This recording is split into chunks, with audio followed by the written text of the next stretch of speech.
prepare phase of the DataWise improvement process is designed to provide a solid foundation for collaborative inquiry. It's comprised of 2 steps.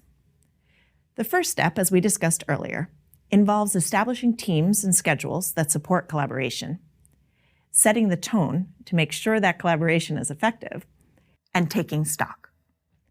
In step 2, build assessment literacy, you and your colleagues dive into your data inventory and develop the skills you will need to understand the assessments listed there. Building assessment literacy is important because it ensures that you have the background you need to move into the inquire phase. Before I start talking about assessment literacy, I want to be clear on what I mean by assessments. So some of the assessments on your data inventory may be high-stakes exams that are used for external accountability. Others may be benchmark tests that are given throughout the year to track progress on learning standards.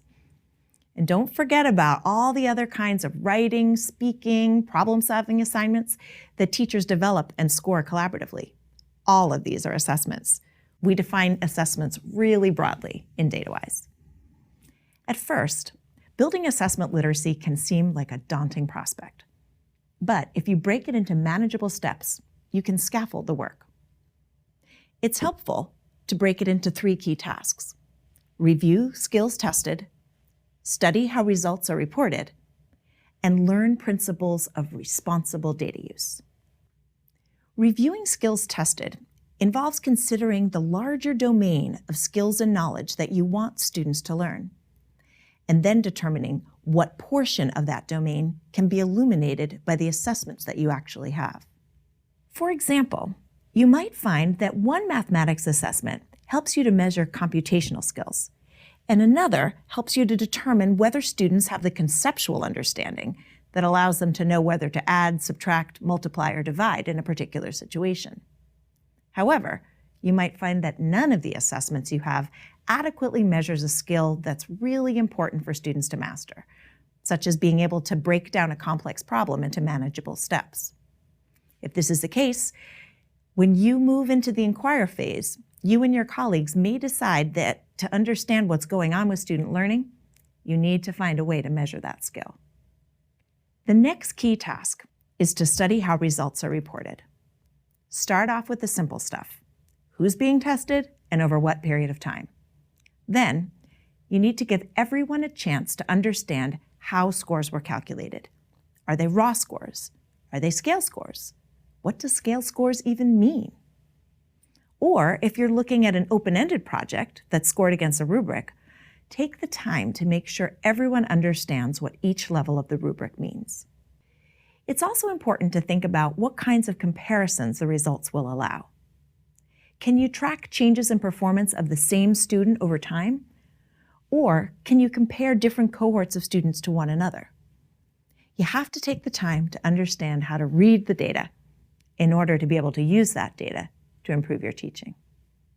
The last key task is to learn principles of responsible data use. For many educators, interpreting what assessment results mean is not something that was part of their initial training. The essence of using data responsibly is knowing what kind of inferences an assessment is designed to support and what it's not. This involves having you and your colleagues develop a shared vocabulary. Concepts such as measurement error, reliability, and validity can help you explain your level of comfort with any conclusion that someone might want to draw from a particular set of results.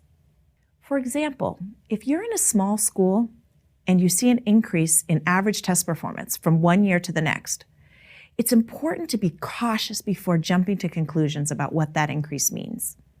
If there's only 15 students taking the test one year and then 13 the next, the score of any one student can have a large impact on the average. This lowers the reliability of the estimate of average performance. And to be responsible users of data, it's important to take this into consideration.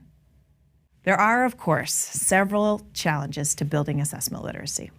For example, some schools do not have the expertise in-house and need to find support outside their building for teaching assessment literacy concepts.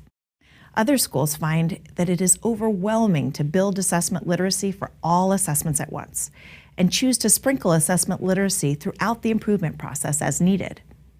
Still others find an initial resistance among some teachers because focusing on assessment reports can feel like a distraction from the real work that they want to do. It's important not to stall out at step 2, because as you get deeper into the improvement process, the work becomes more engaging and more relevant to teachers. And when this happens, the need to develop assessment literacy becomes more compelling for everyone.